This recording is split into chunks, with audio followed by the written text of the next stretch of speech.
teriakkan di anak istri Anda, teriakkan di keluarga Anda, di majelis-majelis Anda, di masjid-masjid Anda, bahwa anak cucu Nabi Muhammad sedang diberi ujian oleh Allah Subhanahu wa Ta'ala.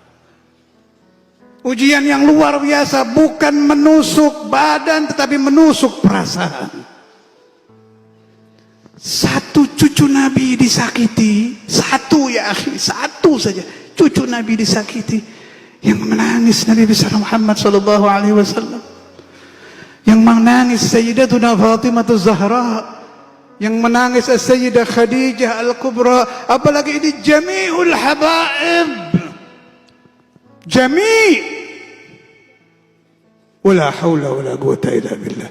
Saya tidak pernah terfikir di kepala saya akan terjadi hal ini, wala haula wala quwata illa billah. Tapi ada tafsiran bagus dari Sayyidi Habib Umar bin Hafidh. Saya dengar dari murid beliau di Tegal, Al-Ustaz Saleh Al-Attas. Katanya Habib Umar ngomong begini, yang terjadi di habaib Indonesia ini itu manifestasi dari qauluhu ta'ala, innama yuridullah liyudhiba ankum rijsa ahlal bait wa yutahhirukum tathira.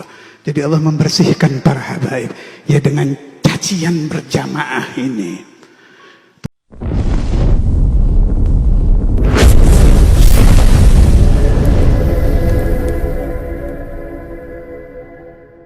Assalamualaikum warahmatullahi wabarakatuh. Saya heran sekali kenapa banyak Habib yang mengait-ngaitkan ayat tathhir dengan dirinya. Bukan sekali, tapi ini yang untuk kedua kali saya melihat seorang Habib mengatakan seperti itu. Hal yang sama selain daripada salah satu oknum Habib yang dulu pernah saya kritik, yaitu Habib Bahar bin Smith. Kemudian ada lagi tadi di dalam video, seorang Habib mengatakan bahwasannya ujian bagi para Habib ini mungkin yang dimaksud dari ayat tathhir. Walaupun Habib tersebut menyebutkan salah satu Habib yang soleh, yang alim, tapi itu katanya. Dalam pengertian ini boleh dong saya ragu. Kenapa saya mengkritik bahwa Habib itu membawa-bawa ayat tathhir? Saya lebih tertarik mengkaji ayat tersebut dari sisi keilmuan.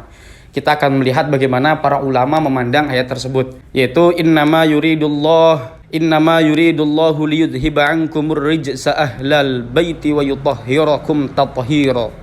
Dulu pernah saya bahas ini, saya buka dalam kitab Rosyafatus Sodi. Tidak ada salah satu tafsir pun di dalam kitab Rosyafatus Sodi itu yang mengatakan bahwasanya yang dimaksud ayat tathhir itu adalah keturunan yang sampai sekarang. Artinya keturunan yang sampai sekarang itu semua zuriyah itu berarti mendapatkan fadilah daripada ayat tathhir ini. Saya belum pernah menemukan keterangan itu. Di dalam kitab Rosyafatus Sodi itu menghimpun produk-produk tafsir. Yang justru ada adalah ajba'uhu ila dinihi ila yaumil qiyamah. Kemudian justru ini yang diadopsi kemudian pendapat yang unggul, yang dikatakan unggul oleh mazhab Imam Syafi'i. Sebagian mengatakan ini adalah hasil produk tafsir yang paling unggul. Itu juga yang dirilis dalam kitab Syarah Nawawi. Dulu pernah saya bahas di dalam kitab Rosyafatus Sodi ketika saya mengkritik Habib Bahar bin Smith. Kemudian saya baru saja tadi melihat kitab tafsir Ibnu Katsir, itu sangat panjang sekali tafsirnya, dan justru itu berbicara hadis tentang bagaimana turunnya ayat tersebut. Saya tidak menemukan di dalam kitab tafsir Ibnu Katsir itu tafsir yang menjelaskan bahwasanya keturunan itu yang dimaksud sampai keturunan sekarang ini. Justru kalau kita melihat di tafsir Jalalain, itu yang dimaksud ahlal bait di dalam surat tathhir itu adalah istri-istrinya Kangjeng Nabi Muhammad SAW. Dan itu semua sudah dibahas oleh kitab Rosyafatus Sodi. Sudah dihimpun produk tafsir itu.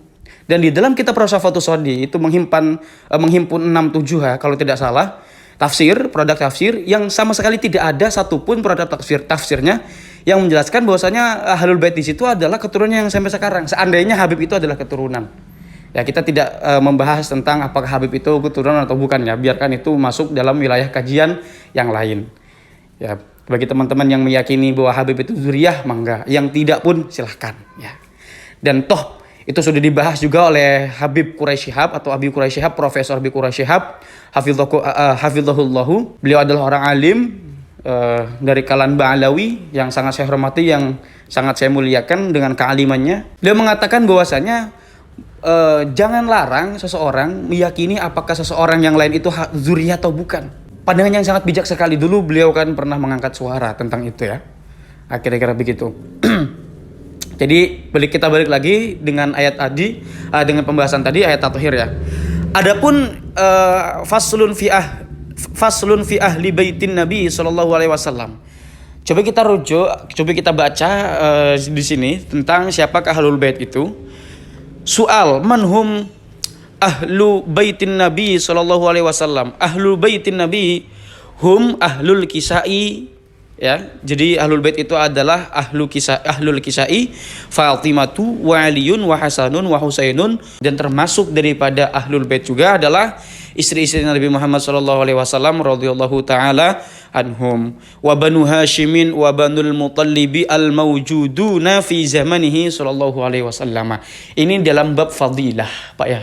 Bahwa secara bahasa oke lah, zuriat yang sampai sekarang itu adalah apa namanya? Ahlul bait, ya. Tapi secara fadilah, saya belum pernah menemukan keterangan itu dalam tafsir-tafsir, Pak, ya. Fa amma ahlul kisai fali hadits Umar bin Abi Salamata lamma nuzilat hadhil ayatu 'ala Nabi sallallahu alaihi wasallam, innama yuridullahu liyudhiba ankumur rijsa ahlal baiti wa yutahhirakum tathhira fi baiti Ummi Salamata. Jadi ketika turun ayat tersebut itu di rumahnya Ummi Salamah.